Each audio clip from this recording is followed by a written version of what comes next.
Jim, how you doing today?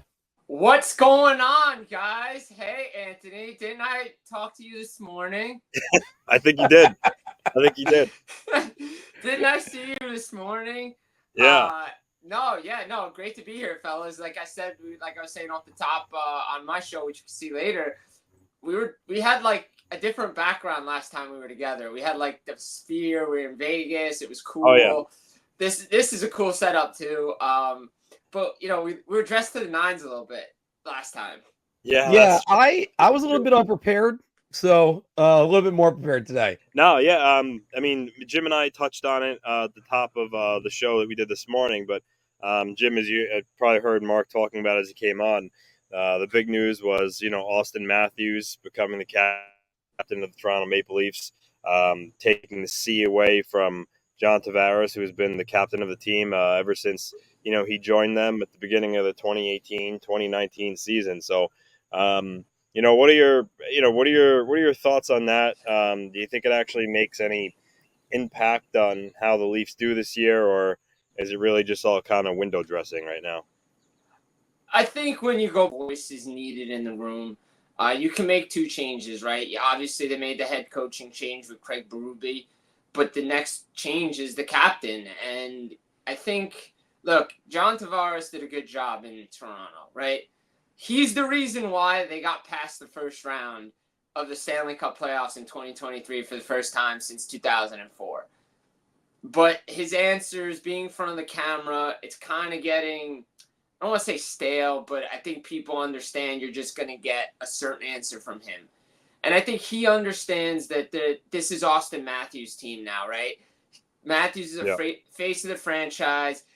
Everybody looks to Auston Matthews. He's really out there in public doing things for the Maple Leafs. So even Tavares understood it. And, watching the press conference today, it seemed like Tavares was on board with this. When Trey Living approached him about it, he's like, yeah, I fully endorse it. I think Auston should be the captain.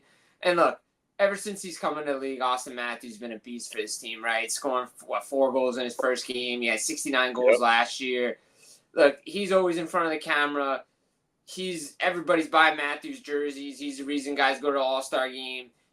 Kids love him. American-born player, which is, a first for that franchise. Only second Canadian to be the captain of the Maple Leafs. So that's a huge honor for him. Plus the extension last year, I think it makes sense that, Auston Matthews is the captain of this team. And maybe another voice is needed. And maybe we can finally see, I'm not going to say we're going to see a lot of emotion from this team, but I think, when we saw from Morgan Riley, a little bit at the end where they're like, we're not right there anymore, right? He's like, yeah, we're not right there. I think Auston understands that it's time to show a little bit more emotion. It's time to step up and not give the same old answers with this team. Jim, I can't help but wonder, and we're going to ask this question in our Bar Talk segment, though. There are those players that, like in baseball, they're the eighth inning guy. They're great. They become the closer. They're horrible. New York Met fans would remember Braden Looper as one of those examples. Going with this, you can look even locally. Brian Leetch took over for Mark Messier, not that great of a captain. Is the C, do you think it would weigh on Auston Matthews? I don't think so. He's been in the spotlight up there since day one. I mean, he's had an A on his sweater since 2019. And, he's been in front of the camera a lot. I got to talk to him last year down in New Jersey. I saw him again in Vegas. Anthony and I saw him as well. He handles the media so well. And I think, a lot of people look to him to see what he can do. And you see, like, come playoff time, does Matthews step up? Who's the guy that they're looking to? And that's a perfect example. I'm going to use one myself. When Scott Niedermayer left to go to Anaheim, the transition from Stevens, Niedermayer, they put it on Patrick Elias. Elias didn't feel like he's a good on-ice leader. Like, he can lead by example. But speaking up, he's not that kind of guy. And he was like, no, I can't be captain anymore. And then they moved it on. Jamie Langenbrunner took over. So there's some guys that can handle it. Matthews is one of those guys that can handle the C. I think, he's been doing it. Even without a letter, he's been doing it for a while. When he first got there with the A on, it feels like he's already had a voice in that room. Specifically when it comes to Tavares, some people reading into the future what this means for him, as his contract's expiring. at the end of the season. I can go either way with Tavares and his future in Toronto. I think there's a chance that the Maple Leafs certainly extend him at a far less below his AAV that he's currently making. But then there's also a chance that maybe he moves on. But I don't think him giving up the C though one way or the other spells what his future is. Because again, I think this was coming. It was the writing on the wall. He's older. Matthews is young. He's the face of the franchise. So do you think Tavares not having the C anymore might mean he could leave next July? It could. I think he could leave. But again, he talked about it even today. I mean, he used to look, I want to keep contract negotiations behind closed doors, but he referenced that he wants to be a Maple Leaf for life. He wants to be there. So I think he even recognized the writing was on the wall that this is Matthews' team. And whether if he comes back on a, 3-year deal at $3 million, $4 million, reasonable deal, reasonable contract, he knows this is Austin's team now.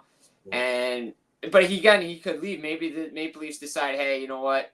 Your production isn't there anymore. As much as you want to be a Maple Leaf for life, I don't know if we can really do this. I mean, maybe we'll go year to year with you, but sometimes you have to cut bait and see how things work out and play out in the final year of the deal. I mean, I think it might be easier to walk away from John Tavares than it is Mitch Marner for the Toronto Maple Leafs.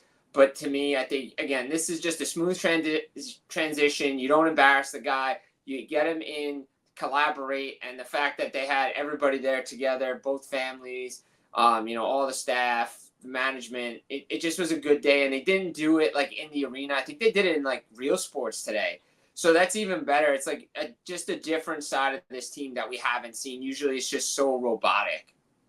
Yeah, I agree with that. Jim, let's go to your beat for a minute because last month we rated the top GM from the Metropolitan Division. No surprise, it's your New Jersey Devils, Tom Fitzgerald. How do you think his improvements are going to look, and are they going to translate just as well? Because on paper, you can't help but look and say this team is going to make the playoffs. But is it going to work with the new coach, Sheldon Keefe? Do they have a little bit of moving parts? How much does health play into this? Oh, health plays 100% into this. I mean, look last year. I mean, if Jack Hughes and Nico Hischier don't miss as much time as they do, especially Hughes, and they don't lose Dougie Hamilton, and if they get the goaltending, the Devils are a playoff team last year.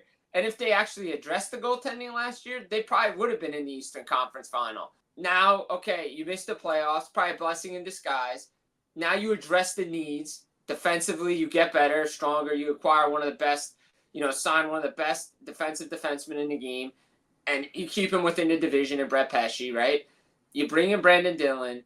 You add Stefan Nason, a familiar face. Tomas Tatar is there as well. You bring in Paul Carter. You get bigger, meaner, nasty. You get your number one goaltender, Jacob Markstrom, the guy you've targeted, guy I've been on, since January. I've been following that story forever. And, now you pair him with Jake Allen. Now Markstrom doesn't have to play as much, right? Allen, we know, can shoulder 25 games at least. He can play well. Better defensively. New coach. Now, let's see. Look, Sheldon Keefe comes in there.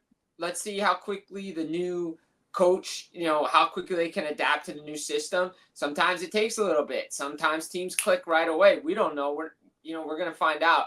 But you have a motivated coach. You have a motivated group of players. If this team stays healthy, there's no reason they can't get back to the playoffs this year and be a top 3 in that division.